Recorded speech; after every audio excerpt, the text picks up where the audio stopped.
Perlas del libro de Mateo. Yo no pienso como piensan ustedes, ni actúo como ustedes actúan. Mis pensamientos y mis acciones están muy por encima de lo que ustedes piensan y hacen. Están más altos que los cielos. Les juro que así es. Isaías 55, 8 y 9. Traducción en lenguaje actual. Padre que estás en los cielos, suplicamos, Señor, tu guía, tu conducción en el estudio del capítulo 15 del libro de Mateo. En el nombre de Jesús te lo pedimos. Amén. Estimados hermanos y hermanas de esperanza, continuamos con el estudio de nuestra lección Perlas de Mateo. Hoy día vamos a meditar, vamos a sacar las perlas del capítulo 15, pero no son todas las perlas, estamos solo extrayendo algunas perlas, porque cuando nosotros escudriñamos la palabra de Dios, las perlas que podamos encontrar son sin fin. Entonces se acercaron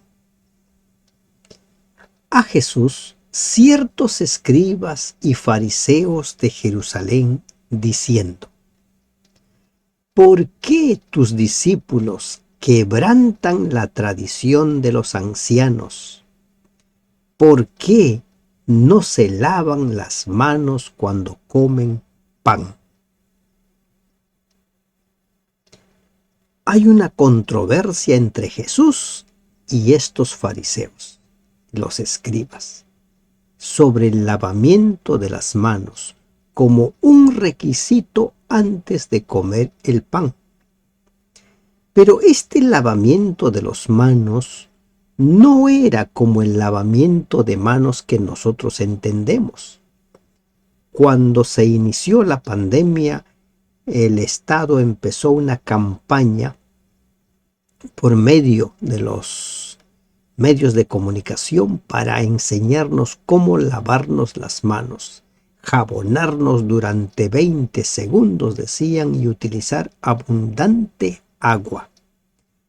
Pero este lavamiento que practicaban los judíos era un lavamiento ceremonial. Se dice que este rito consistía en derramar un poco de agua sobre los dedos y la palma primero de una mano y luego de la otra, teniendo la mano levantada de tal manera que el agua corriera desde la palma hasta la muñeca, pero no más allá, cuidando todo el tiempo para que el agua no volviera a la palma.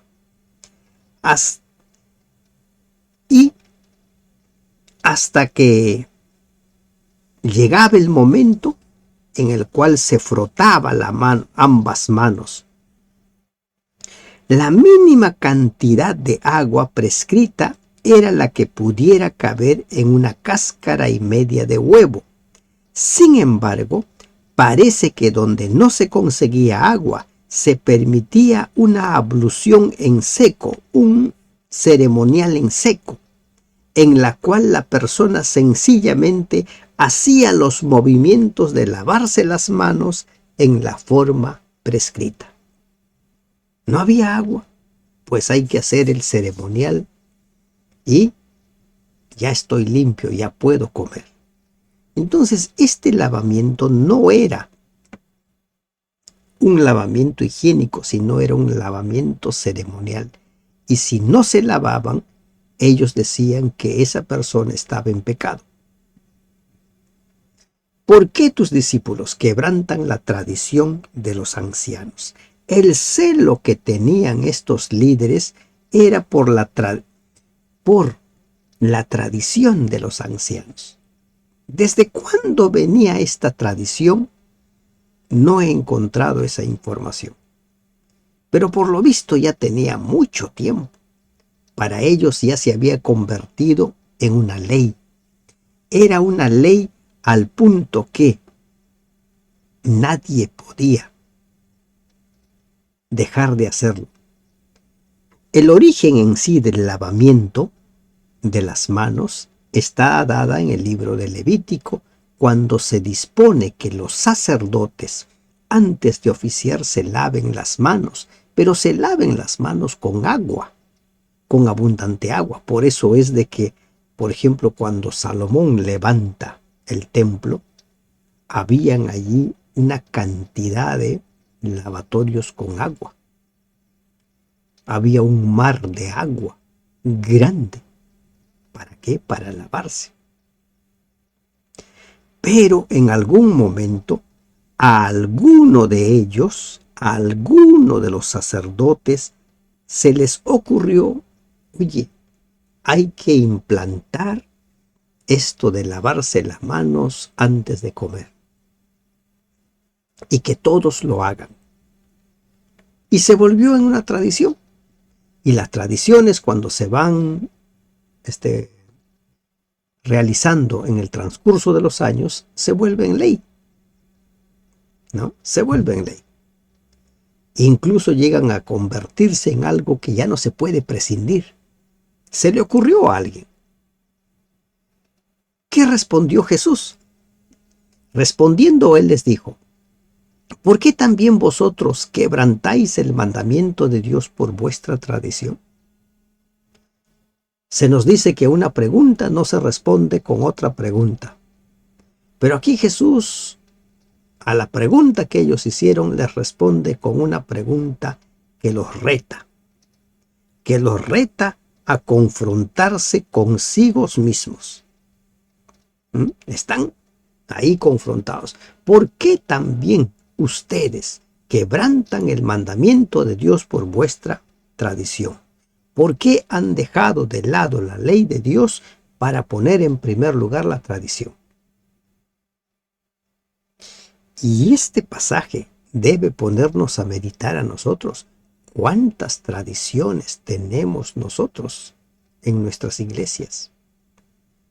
Que si tuviéramos que sostenerlas con un escrito no lo vamos a encontrar. ¿Cómo estamos quebrantando nosotros el mandamiento de Dios por nuestras tradiciones?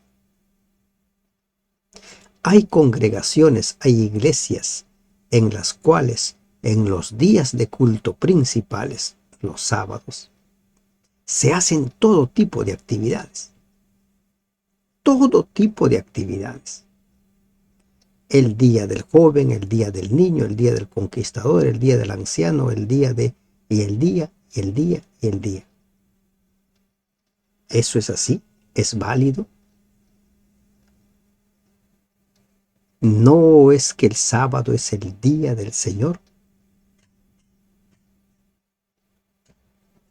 Y alguno podrá decir, pero adoramos a Dios. Preste atención. ¿Cómo se conducen? ¿Qué es lo que hacen aquellos que están celebrando su día? Preste atención y se va a dar cuenta que se centran más en sí mismos que en Dios. Cuidado, cuidado con estar abriendo puertas y éstas se convierten en tradiciones. Pasa el tiempo, se convierten en tradiciones, en leyes que ya no se pueden cambiar. ¿Qué otras tradiciones tenemos nosotros? Hay que revisar. Y podemos encontrarnos con ciertas tradiciones que se han convertido en ley. El uso que damos, por ejemplo, a las ofrendas, ¿de qué manera se están usando? ¿Es según a lo que está escrito o según a lo que se nos ocurre? ¿Por qué también quebrantáis el mandamiento de Dios por vuestra tradición?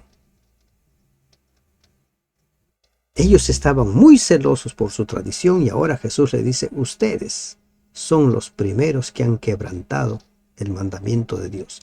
Los mandamientos de Dios son los pensamientos de Dios para con nosotros. Los planes de Dios para con nosotros. El deseo de Dios de querer que nosotros formemos parte de su reino. Esos son los mandamientos.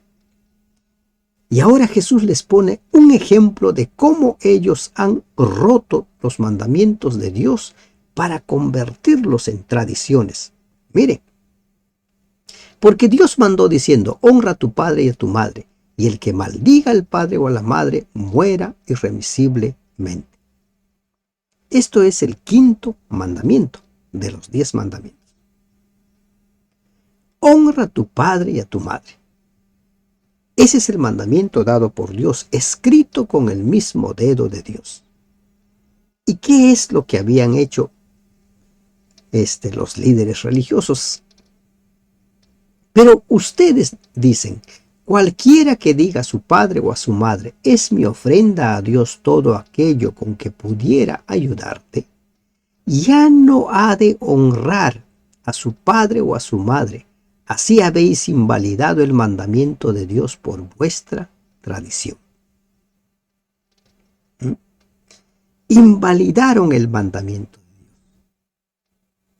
Ellos dijeron, no, mejor una ofrenda para la iglesia, una ofrenda para Dios.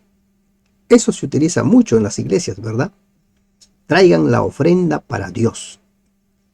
Pero cuando disponemos de la ofrenda, la disponemos a nuestro gusto y antojo. Cuando pedimos, decimos, traigan sus ofrendas para Dios. Entreguen la ofrenda a Dios.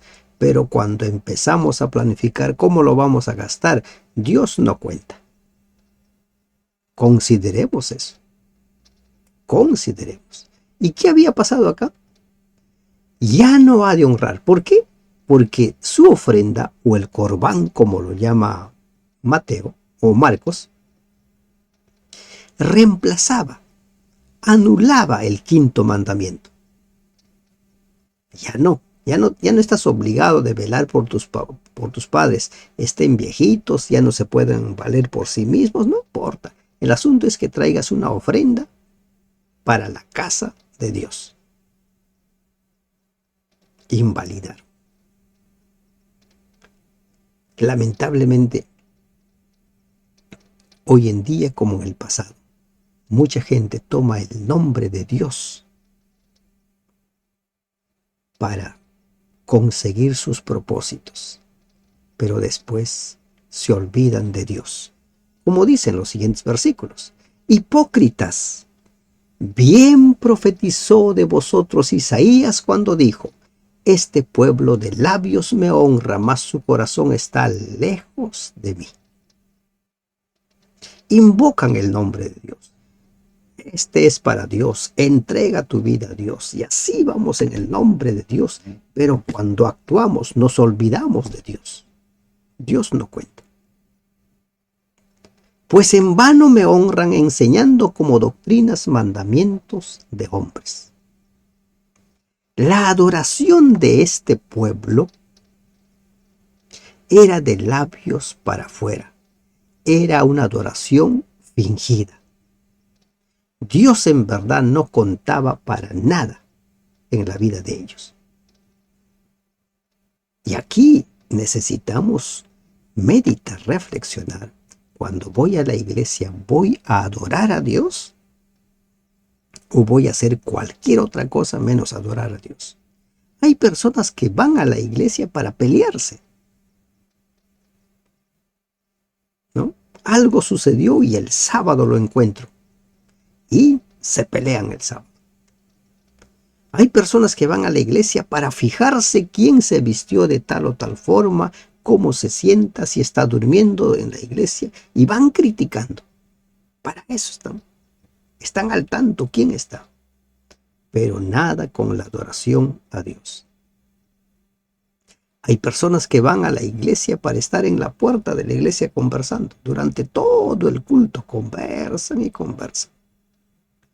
Hay quienes están para supuestamente ponerse a hacer planes. Ya los miembros que adoren, ¿no? Generalmente esto sucede con los líderes. Ellos que estén ahí cantando, adorando, nosotros vamos a hacer planes. Este pueblo de labios me honra, mas su corazón está lejos de mí. El sábado, estimado hermano, ha sido separado para la adoración a Dios.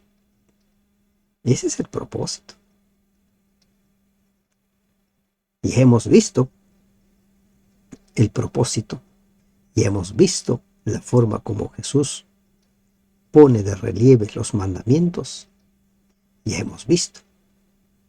Pues en vano me honran enseñando como doctrinas mandamientos de hombres, de labios para afuera. ¿Cómo estás adorando a Dios? Y aquí vemos nosotros una mención a los primeros 4 mandamientos. ¿Cómo adoramos a Dios? Está en primer lugar, respetamos su nombre. No nos hemos creado ídolos en lugar de Él. Las horas sagradas las respetamos para adorarlo o no. ¿Cómo nos relacionamos? Y llamando así a la multitud, les dijo: oíd y entended. Jesús primero les dijo, como diríamos, sus verdades a los líderes religiosos. Sus tradiciones no pueden reemplazar los mandamientos de Dios. Y ahora llama a la gente, aquella gente engañada, aquella gente que también ponía en práctica ese lavamiento ceremonial, los llama. No lo que entra en la boca contamina al hombre, mas lo que sale de la boca, esto contamina al hombre. Pero aquí Jesús está hablando explícitamente del comer, de la comida. Y algunos, como podemos encontrar en Marcos, cuando dice haciendo limpia todas las cosas, dicen, bueno, ya se puede comer cualquier cosa. Pedro, después que Jesús ya ascendió, después del derramamiento del Espíritu Santo, ¿no? Un día está con hambre, viene una visión, se le muestra todo tipo de carnes y se le ordena mata y come. Él dice, nunca ha entrado a mi boca carne inmunda. Aquí Jesús está hablando explícitamente de comer, pero comer lo que ellos comían. Entonces, el problema aquí de los fariseos no es que comían, sino cómo comían. Y para ellos era necesario hacer el ceremonial de lavarse las manos. Y si no se lavaban las manos, entonces no servía. Y le dice a la gente, no lo que entra en la boca. Porque recuerden, ¿no? Nuestros pensamientos, nuestras creencias se van formando como influencia de lo que vamos aprendiendo. Desde que nacemos vamos siendo influenciados. Se van formando en nosotros creencias, sobre todo pensamientos, formas de pensar. Tu forma de pensar y mi forma de pensar no es lo mismo. Tú tienes otra forma de pensar, yo tengo otra forma de pensar.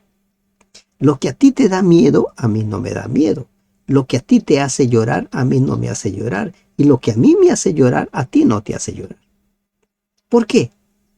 Porque pensamos de forma diferente.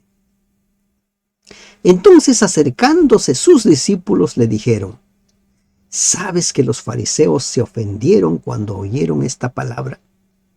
Se han ofendido. Como quien dice, ha sido muy duro con ellos. Cuando el pecado es público, recuerden, el tratamiento es público. Cuando el pecado es privado, el tratamiento es privado. Cuando los errores son públicos, hay que corregirlos públicamente. Cuando son privados, hay que corregirlos privadamente. Ellos dijeron, uy, se han enojado. Pero respondiendo él, dijo, toda planta que no plantó mi Padre Celestial será desarraigada. ¿De qué está hablando Jesús? Jesús está hablando, recuerden aquí, la discusión es sobre las tradiciones y los mandamientos de Dios. La discusión aquí es sobre que se ha impuesto las tradiciones sobre los mandamientos. ¿Y qué dice Jesús aquí? los mandamientos de los hombres. Toda planta que no plantó mi Padre Celestial, toda ley que no ha sido dado por mi Padre Celestial, va a ser desarraigada. Aquí encontramos nosotros una gran lección para aquellos que sostienen que el domingo es el día del Señor. Esa tradición no es una ley, y si es una ley humana. A alguien se le ocurrió, como Jesús resucitó, entonces ahora guardamos el domingo porque es el día de la resurrección. No está escrito. Toda planta que no plantó mi Padre Celestial será desarraigada. Toda tradición, toda ley de hombre que no ha sido dado por mi Padre va a ser eliminada. Jesús en Mateo 5 dice, no he venido a anular la ley, sino a cumplir. Pero ahora, ¿qué está diciendo aquí? Toda ley que no ha sido plantada será desarraigada. Toda persona que no tiene en su corazón la ley de Dios va a ser desarraigada. Recuerden lo que es el pacto, el nuevo pacto. La ley de Dios grabada en la mente y en el corazón de cada una de las personas, de los hijos y las hijas de Dios. ¿No es así? Eso dice Jeremías y lo vuelve a repetir el libro de Hebreos. Dejadlos, dice. Son ciegos guías de ciegos, y si el ciego guiare al ciego, ambos caerán en el hoyo. Ciegos guías. Qué terrible, ¿verdad? Y hoy en día, sí, hay una cantidad de ciegos guías. Suelen decir la Biblia, dice, y cuando le dice usted, ¿en qué parte de la Biblia dice? Ya se ven en apuros. Es como aquellos que utilizan mucho la ciencia, ¿no? Dice, la investigación científica dice esto, y cuando tú le preguntas, ¿y qué investigación? No saben responderte. Ciegos guías. Por ejemplo, hay una frase muy repetida. Dice Dios, ayúdate que te ayudaré. Y cuando les preguntas a las personas, ¿dónde dice eso? No sé, pero lo he escuchado. Guías ciegos. Estos guías ciegos habían puesto de lado los mandamientos de Dios y lo habían reemplazado con sus tradiciones. Cuidado, revisa tu vida. ¿Qué tradiciones, qué costumbres tuyas, qué hábitos tuyos está reemplazando los mandamientos de Dios? Las leyes de Dios. Déjenlos. Los guías ciegos, guiando a los ciegos, ambos caen al hoyo. ¿Y cuándo vamos a dejar de ser ciegos? Cuando escudriñemos la palabra de Dios. Diariamente comparto las perlas y el capítulo, la lectura solo del capítulo, para que usted pueda tener la oportunidad de, por usted misma, sacar las perlas, usted mismo buscar las perlas en el capítulo.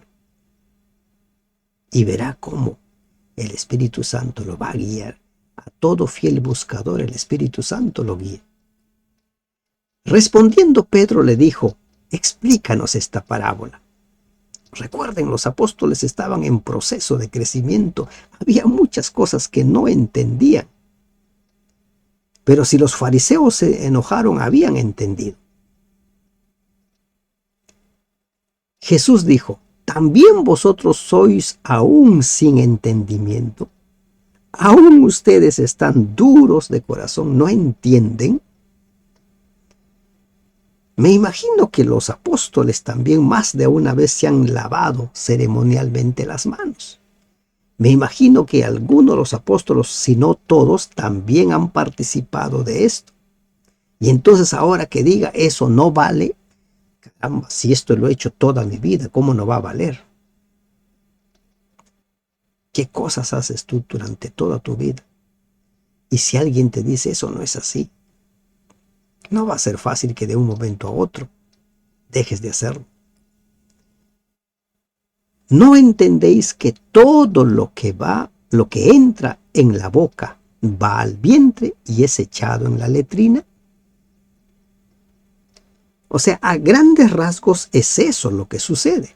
Tú comes, va al estómago, se procesa ahí, ¿no? El estómago hace todo el procesamiento y luego a la letrina. Pero nosotros sabemos, ¿verdad? Sabemos que cuando comemos, en el proceso de la digestión se separan una serie de nutrientes y esos nutrientes son absorbidos en el intestino delgado para sumarse a la sangre y por medio de la sangre distribuirse en todo nuestro organismo y de esa forma enriquecer nuestro cuerpo, volvernos saludables, ¿no es cierto? Pero Jesús está hablando netamente, comes, entra y sale. No está dando detalles del proceso de la digestión. Lo que comemos, lo comemos de acuerdo a lo que pensamos. Pero aquí está Jesús poniendo netamente en entredicho esto de lavarse las manos antes de comer. No te hace pecador el no comer o el comer con las manos sucias. Pero lo que sale de la boca, del corazón sale, y esto contamina al hombre. Y aquí vamos a ver también los otros mandamientos. Miren, en esta discusión Jesús menciona los 10 mandamientos. Ya mencionó el quinto, ya mencionó el primero, el cuarto, y ahora dice, pero lo que sale de la boca, del corazón sale, de la abundancia del corazón habla la boca. ¿Y qué es eso? Nuestra forma de pensar, nuestras creencias. La diferencia entre creencias y pensamientos es que los pensamientos es lo pasivo ahí, lo que da forma a los pensamientos. Nosotros vamos a pensar según cómo creemos. Por eso es que nuestra relación con Dios está determinada según cómo creemos, cómo pensamos. ¿Y qué sale? Porque del corazón salen los malos pensamientos, de las creencias. ¿Qué creencias tienes? Revisa tus creencias y te vas a dar cuenta que tus pensamientos son producto de tus creencias. ¿Qué cosa consideras malo? Vas a pensar en función a eso. Los homicidios, no matar. Los adulterios, no adulterar. Las fornicaciones, los hurtos, no robar. Los falsos testimonios, las blasfemias. Y se hace la lista de los mandamientos. No he venido a anular, he venido a cumplir. Eso dijo Jesús. ¿De dónde sale eso? Dice. Del interior de cada persona. Somos lo que son nuestros pensamientos. Por eso dice el libro de Proverbios, ¿no? Que tal es su pensamiento, tal es él. Estas cosas son las que contaminan al hombre, pero el comer con las manos sin lavar no contamina al hombre. Comer con las manos sin lavarnos no nos vuelve pecadores. No nos vuelve pecadores. ¿Se dan cuenta? La tradición o los mandamientos de Dios, las leyes de los hombres o las leyes de Dios, ¿qué es lo que están primando en tu vida? De los versículos 21 al 28 se nos habla acerca de la fe de la mujer cananea. Saliendo Jesús de Galilea, se fue a la región de Tiro y de Sidón. Es interesante esto de Tiro y Sidón. Se dice que aproximadamente desde allí, de la región de donde estaba Jesús, hasta Tiro, había casi 33 kilómetros y a Sidón 37 kilómetros aproximadamente. Miren el tiempo que caminaba Jesús. Y se fue allí, a Tiro. Y aquí encontramos nosotros otro momento en el cual Jesús tiene un encuentro con una persona que no es judía. Jesús había venido para cumplir una misión, Pero en el cumplimiento de esa misión también llegó a los no judíos. El encuentro con la samaritana, la sanidad del gadareno, el milagro en favor del siervo del centurión. Y ahora encontramos a esta mujer cananea. He aquí una mujer cananea que había salido de aquella región, clamaba diciendo. Los habitantes de Tiro y Sidón se consideraban cananeos. Por eso es que se le llama cananea. En los tiempos de Jesús, Tiro y Sidón estaban también sometidos por el imperio romano. Entonces viene una mujer, dice, Señor, Hijo de David, ten misericordia de mí. Es sorprendente escuchar esta declaración, Señor, Hijo de David. ¿De dónde saca esta mujer esta afirmación de Hijo de David? Decir Hijo de David era lo mismo que decir tú eres el Mesías. ¿Cómo una cananea sabía que él era el Mesías? Es seguro que en esa región había muchos judíos. Es seguro que en esa región había ya circulado la noticia de Jesús, de los milagros que hacía. Y con seguridad que esta mujer escuchó de Jesús. Y lo poco que escuchó de Jesús le sirvió para creer. Hay personas que se la pasan recibiendo estudio bíblico meses tras meses y no deciden creer en Jesús. Mientras que hay personas que escuchan un poco y le es suficiente para creer en Jesús. Y ella declara, Señor, Hijo de David, Mesías, Cristo, ten misericordia de mí. Mi hija es gravemente atormentada por un demonio. Le presenta su problema a Jesús. ¿Quién?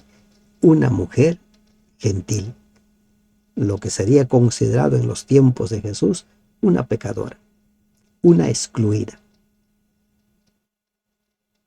Señor, Hijo de David. Y aquí encontramos una perla. Donde estemos, siempre hablemos de Jesús. Donde estemos, siempre prediquemos de Jesús. Quizás algunos escuchando un poco de Jesús, crean. Nunca dejes de hablar de Jesús. Pero Jesús no le respondió palabra. ¿Por qué razón Jesús no le respondió palabra? El propósito de Cristo era el de enseñar a sus discípulos una lección. Puede ser, ¿verdad? Puede ser. No le respondió palabra. Entonces, acercándose sus discípulos, le rogaron diciendo, despídela, pues da voces tras nosotros. Despídela, está haciendo mucha bulla. Y si tú no lo quieres escuchar, despídela. Aparentemente Jesús no la quería escuchar. Aparentemente Jesús la estaba ignorando. Recuerden lo que dice la promesa del Señor. Al que viene a mí no le echo fuera. Recuerden lo que dice, mas todo aquel que en él cree tiene vida eterna. Porque de tal manera amó Dios al mundo. Esa es la promesa del Señor. Y su mensaje es para todos. Aparentemente no le escuchaba, no le daba importancia. Y este mensaje lo encontramos nosotros en los Salmos. Cuando los salmistas escriben y claman donde aparentemente Dios está ausente. ¿Dónde está Dios? ¿Por qué, Señor? ¿Hasta cuándo, Señor? Habacuc lo mismo. Y clama y dice, ¿hasta cuándo, Señor? ¿Hasta cuándo clamo y no respondes? Y aquí la mujer clamando y Jesús no responde. No responde. Aparentemente, cuando estás desesperado, estás clamando y Dios no te responde. Aparentemente. ¿Jesús estaba escuchando? Sí estaba escuchando. Recuerda su palabra. Todos nuestros cabellos están contados por Él. Sabe cuando cae uno. Pero los discípulos, recuerden que estaban en proceso de aprendizaje. Los discípulos llegaron a una conclusión. No, esta mujer no es de interés de Jesús. Jesús no quiere saber nada con el Señor. Despídela. Nuestros pensamientos no son los pensamientos de Dios. Isaías 55:8. Recuerda ese versículo, Isaías 55:8. Porque mis pensamientos no son vuestros pensamientos, ni mis caminos sus caminos. Él respondiendo dijo: no soy sino enviado a las ovejas perdidas de la casa de Israel. Es decir, Jesús había sido enviado en primera instancia a los judíos, aunque cuando se presentaba la oportunidad no negaba a los gentiles las bendiciones que concedía a su propio pueblo. Vamos a ver cuando lleguemos a Juan el encuentro con la samaritana. Jesús nunca desperdiciaba una oportunidad para presentarles el mensaje, pero sus métodos son distintos, y aquí el método era un aparente silencio, aquí el método era un aparente desinterés por la persona. Cuando hemos estudiado las perlas de los salmos, recordarán ustedes, aparentemente Dios está en silencio, callado, pero no siempre está callado. Primero Jerusalén. Y esa verdad también es algo que hay que aprenderlo. Cuando Jesús habla a los apóstoles sobre el derramamiento del Espíritu Santo, en Hechos capítulo 1, versículo 8, ¿qué les dice? Pero recibiréis poder cuando haya venido sobre vosotros el Espíritu Santo, y me seréis testigos en Jerusalén, en toda Judea, en Samaria, y hasta lo último de la tierra. Jerusalén, Judea, Samaria y hasta lo último de la tierra. Parafraseando, tu familia cercana, tu familia en primera línea, Samaria o Judea, tu familia en segunda línea, los parientes, Samaria, los vecinos, y hasta lo último de la tierra, todas las demás personas. Presentar el mensaje de esa manera. Pero Jesús había venido con una misión que no perdía de vista. Entonces ella vino y se postró ante él diciendo: Señor, socórreme. La mujer no dejó de clamar. El aparente silencio de Jesús no la desanimó. El aparente desinterés de Jesús no la desanimó. Ella siguió insistiendo.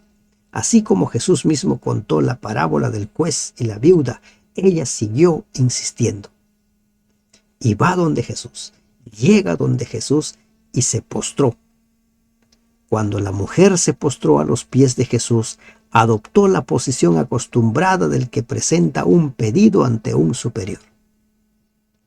Se postró. Así como el endemoniado se postró. Así como Jairo se postró. ¿Te postras tú ante la presencia de tu Dios? He visto en algunas iglesias que últimamente para hacer la oración ya no se postran. No sé qué está pasando. Serán nuevos vientos, pero la mejor manera de presentarnos ante nuestro Dios es postrados. La mejor manera. No digo que es la única, porque encontramos en la Biblia que el gran rey Ezequías oró en su cama sentado, lloró y clamó. Pero la mejor manera, cuando nada lo impide, es mejor postrarse. Y esta mujer se postró ante él. ¿Y qué es lo que le dice? Socórreme, Señor, auxilio. Hijo de David, auxilio. Cristo, socorre. No dejes de clamar. Aparentemente Dios no se interesa por tus problemas. Aparentemente Dios no se interesa por tu dolor. Sigue clamando. Y la respuesta de Jesús es también inesperada. Respondiendo él dijo: no está bien tomar el pan de los hijos y echarlo a los perrillos. No está bien. Aquí Cristo expresa la actitud característica de los judíos, que consideraban que los gentiles eran indignos de recibir la bendición del cielo. ¿Qué dice Jesús? No está bien tomar el pan de los hijos y echarlo a los perrillos. En otras versiones no dice perrillos, en otras versiones dice perros.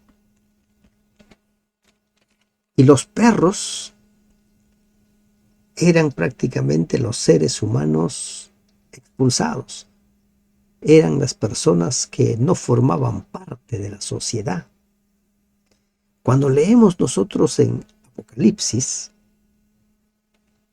al respecto, dice, miren lo que dice en Apocalipsis capítulo 22, versículo 15.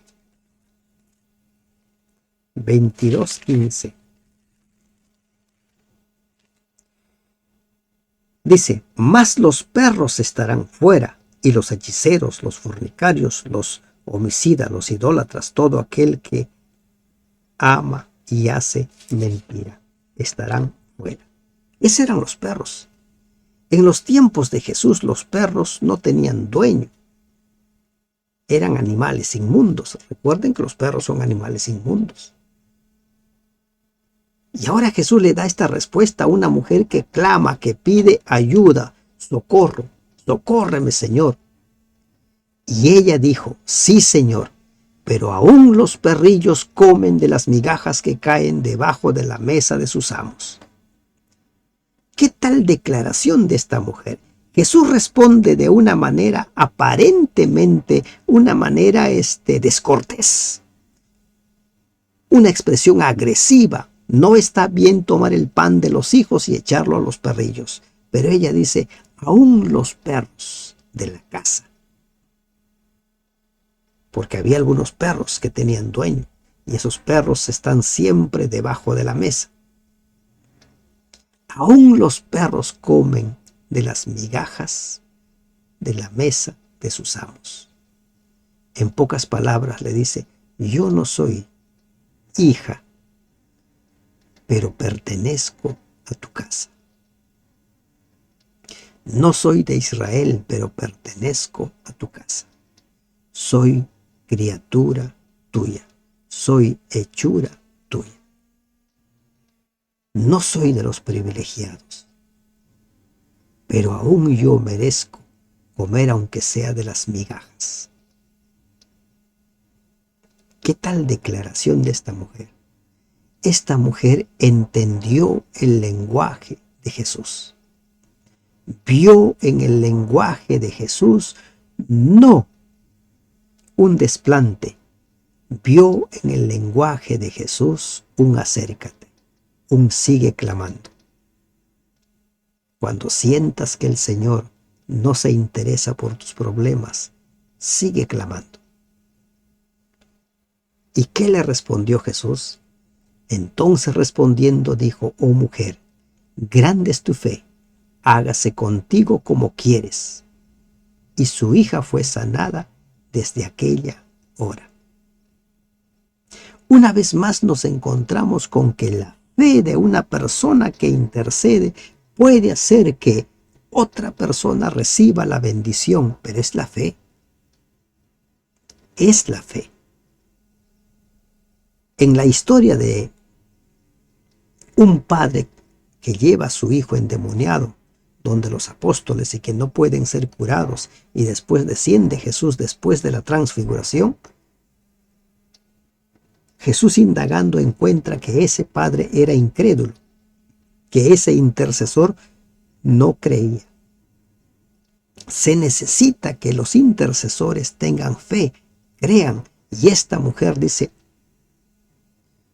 que su fe le había beneficiado porque manifestó una fe tal que Jesús le dice, tu fe es grande, hágase como tú lo has querido.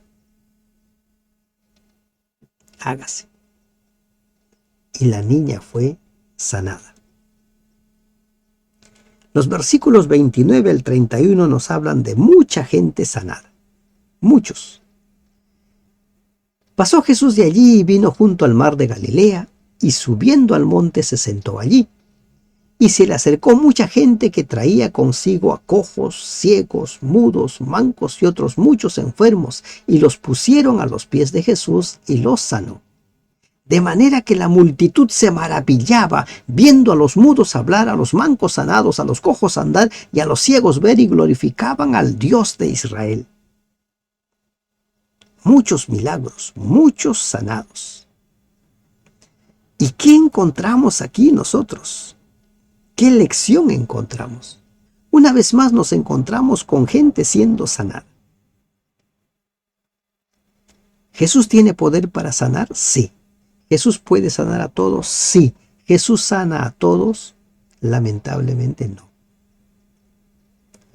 Un caso emblemático de que Jesús no sana a todos es el caso de Pablo. En Primera de Corintios encontramos nosotros en el capítulo 12, versículos 7 y 9, que Pablo dice que tenía un aguijón por el cual había pedido. Primera de Corintios 7, versículos 9. Permítanme encontrar para poder leerles este pasaje. Segunda de Corintios, no es primera. Segunda de Corintios 12, versículos 7 al 9. Y para que la grandeza de las revelaciones no me exaltase desmedidamente, me fue dado un aguijón en mi carne, un mensajero de Satanás que me abofetee, para que no me enaltezca sobremanera. Respecto a lo cual 3 veces he rogado al Señor que me lo quite. Y me ha dicho, bástate mi gracia. 3 veces. Algunos dicen que el aguijón de Pablo era un problema con la vista, otros dicen que era otro problema de salud, pero el hecho es que Dios no sanó a Pablo. ¿Y por qué traigo esto a colación? Porque muchos suelen decir, bueno, yo voy a orar y Dios lo va a sanar. Sí, Dios tiene poder para sanar, pero no siempre sana. Dios tiene poder para salvar, pero no siempre salva. Como vimos en nuestro estudio ya de ayer, por ejemplo, Juan el Bautista murió decapitado. ¿Pudo salvarlo? Dios pudo. Pero como nuestros pensamientos no son los pensamientos de Dios, a veces nosotros creemos que Dios siempre va a proceder de la manera que nosotros creemos, de la manera que nosotros queremos. Pero nuestros pensamientos no son los pensamientos de Dios. Aquí sanó a muchos, viendo hablar a los mudos, los mancos sanados, los cojos caminando, los ciegos viendo, y glorificaban el nombre de Dios. Si tú recibes una bendición, glorifica el nombre de Dios. Si tú recibes una bendición, da gloria a Dios. Pero si Dios no te sana, igual sigue clamando, sigue orando. Quizás te diga como Pablo, bástate mi gracia. Sigue adorando, sigue clamando. Sigue clamando. Y Jesús, llamando a sus discípulos, dijo, tengo compasión de la gente porque ya hace 3 días que están conmigo. Ingresamos a la historia de la multiplicación de los panes, la alimentación de 4,000 personas, 4,000 varones, sin contar niños ni mujeres. Tengo compasión de la gente porque ya hace 3 días que están conmigo y no tienen que comer, y enviarlos en ayunas no quiero, no sea que desmayen en el camino. la preocupación del maestro por sus discípulos, por sus seguidores. Tengo compasión. Algunos suelen decir, los detractores de la Biblia suelen decir que la historia de la multiplicación para alimentar a 5,000 personas y 4,000 personas es la misma. Y a los evangelistas se les ocurrió dividirlo, porque hay mucha similitud. Es cierto, hay mucha similitud. La compasión de Jesús, la incredulidad de los discípulos, los panes, los peces, hay mucha similitud, pero también hay mucha diferencia. Pero aquí aprovecho para mencionar lo siguiente. Los detractores de la Biblia siempre encontrarán motivos para criticar la Biblia. Y lo paradójico es aquellos que niegan la inspiración de la Biblia, la validez de la Biblia, cuando se encuentran supuestamente el Apocalipsis de Enoc, el Apocalipsis de Pedro, el Evangelio de Judas, esos libros sí para ellos son válidos. Pero la Biblia no. Todo lo demás es válido, menos la Biblia. ¿A quién nos recuerda esto? Al que siempre contradice a Dios. Satanás. Siempre nos recuerda. Y Jesús tiene compasión de ti, tiene compasión de mí. Entonces sus discípulos le dijeron, ¿no? A ver, permítame. Y enviarlos en ayunas no quiero, dice, ¿no? Jesús les muestra el problema que hay. Entonces sus discípulos le dijeron, ¿de dónde tenemos nosotros tantos panes en el desierto para saciar a una multitud tan grande? Tú tienes compasión de ellos. Tú quieres alimentarlos, pero ¿de dónde vamos a sacar tantos panes? ¿Qué pasa? Así como Jesús les fue repitiendo una y otra vez sobre su muerte y ellos no creían, habían visto la multiplicación de los panes para alimentar 5,000 hombres sin contar niños ni mujeres, y ahora en esta ocasión no recordaron lo que sucedió anteriormente. Y vuelven a expresar su misma preocupación. ¿De dónde vamos a sacar tantos panes? Aún no aprendieron que la carencia, que la necesidad no es un problema para Dios. Cuando Dios quiere bendecir, cuando Dios quiere hacer milagros, cuando quiere hacer maravillas, la carencia no es un problema. ¿De dónde? Y Jesús siempre va en auxilio de ellos. Jesús les dijo, ¿cuántos panes tenéis? Y ellos dijeron, 7 y unos pocos pececillos. Y mandó a la multitud que se recostase en tierra. Ahora habían 7 panes. Recuerdan, la vez pasada eran 5 panes. Cuando nosotros aplicamos la lógica, ¿qué diríamos?